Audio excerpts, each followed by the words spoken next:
So I fully expected to have this crazy finale thoughts video for you about the first half of season 3's How to Get Away with Murder finale. Like, I just knew that I would be saying it was the best finale we'd ever seen, and I told you guys on Twitter I was going to cry during the finale because I was certain we were going to have just such a dramatic, super sad finale. Now, okay, they definitely stayed true to their word. They definitely killed off a main character, but I have some issues with that, and that's what we need to talk about right now. First of all, personally, Wes was my probably least favorite character. I didn't have anything against him, but I just felt like he was kind of like blah, and I know a lot of you guys like him, and that's totally fine. We all have different opinions, but I just didn't find it sad. Now, one of the main reasons why I may not have connected emotionally with this episode was because you guys know I do live reaction shows, and unfortunately this is one of the shows where people can access it earlier than people on the East Coast, whether they're illegally downloading it or watching it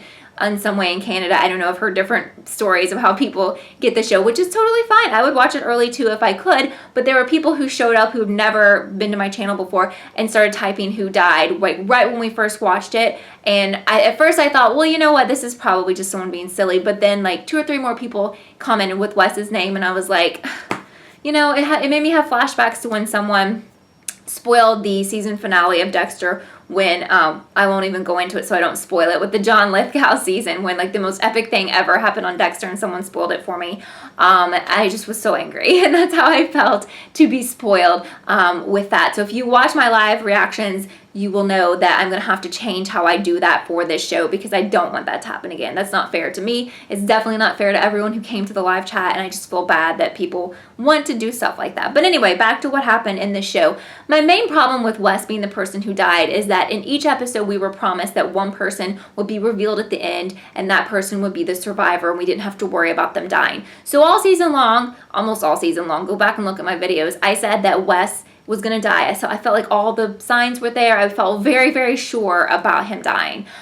You can watch it in my theory videos. And then he was revealed late into the season as a person who survived.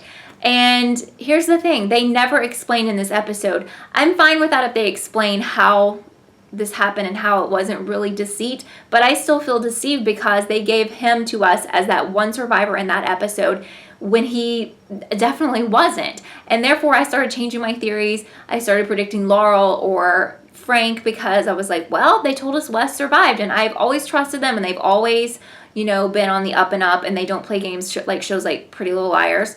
So I believe them, and maybe they'll clear it up in the second half, but I feel very deceived, and I'm sad that this show would do that because I love this show. All right, if they wanted a gripping finale, they should have done the Frank trying to kill himself scene from last week's episode. I mean, that was one of the best moments they've ever had in this show. Yet they did that the week before the finale, and I just felt so underwhelmed with everything. I don't know. I am kind of surprised that Alfred is leaving the show. I have a feeling he has something else going on. I definitely don't think it's one of those shows where he comes back to life, especially after we've seen his dead body. And the makeup on that was amazing, by the way. But of course, I was super relieved when the episode started and Frank didn't kill himself, because I definitely would be so distraught if he was the person who died, and I would have been super distraught if we lost Laurel. I still have a feeling that she's going to lose her baby because of the stress of Wes dying, because she seemed very out of control, of course, understandably. And it was weird that Maggie was trying to talk to her. It was like, whatever, like, he broke up with you. Why are you even, like, Laurel is in love with him, and she's probably pregnant with his baby, or it could be Frank's. I don't know. So we had a high emphasis on this new attorney. I think that's going to that's setting us up for next season. I mean, that's what I think. I don't really think we know enough to understand why she played a major role in this episode. But we know that Nate broke up with her, so I was kind of thinking, is she going to try to get some kind of revenge on Annalise because maybe she thinks she's the reason why he broke up with her? But we know she's investigating Annalise, and we don't know why at the beginning. But then the biggest bombshell in this episode is we find out she was investigating her for Rebecca's murder, which is crazy because I kind of thought we were done with that. Like, we weren't going to have to think about that again, which we should be thinking about it because they murdered this innocent person. Well, Bonnie did. So apparently they found her body in the woods, and they wanted to talk to Wes about it because he was her boyfriend. And then he starts connecting the dots thinking that Annalise did it, and he basically turns her over to police, as you guys know. And this is why she gets arrested at the end of the episode, and she doesn't really know who the snitch is. So now we have to think about what caused his death, because I think Nate is aware that he snitched to police, but we also have Bonnie telling Frank that he needed to take care of things. So did one of them kill him and then set the house on fire? We saw Nate enter the house right before it caught on fire. Is that too easy? So is it going to be him after we saw him enter and then the house is on fire?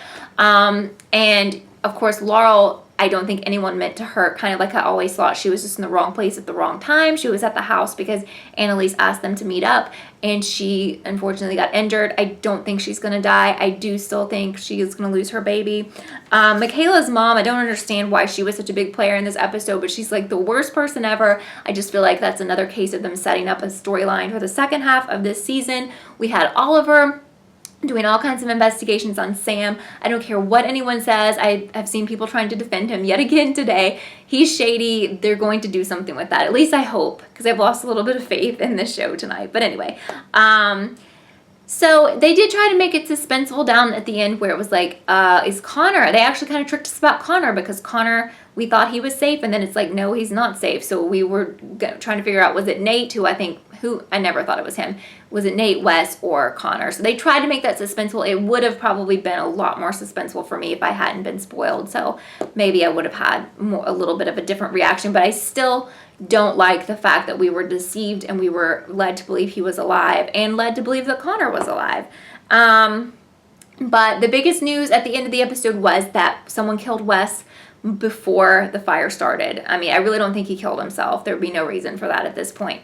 So did Frank do it? Did Nate do it? Those are my top two suspects at this point. That's going to be the mystery of the second half of the season. The mystery of, will Annalise go down for Rebecca's murder? Is it going to be found out that Bonnie actually did it? So I'm definitely looking forward to the second half of the season, but I was, thinking such great things about what this finale could have been, and usually this show doesn't have me making a video about being disappointed, but today it does. So I'm curious to see what you guys thought about this episode and the reveal. Please post those comments down below. If you're just now finding me, I will be covering the second half of season 3 of How to Get Away with Murder. I believe it returns in January. So please subscribe and thumbs up this video. And just thank you guys so much for being here with me for the chats and the live reactions and the videos for this half of How to Get Away with Murder. I've had such a wonderful time. It's a lot more fun watching it with you guys, and I look forward to seeing you back in January. So I'll see you soon. Bye, guys.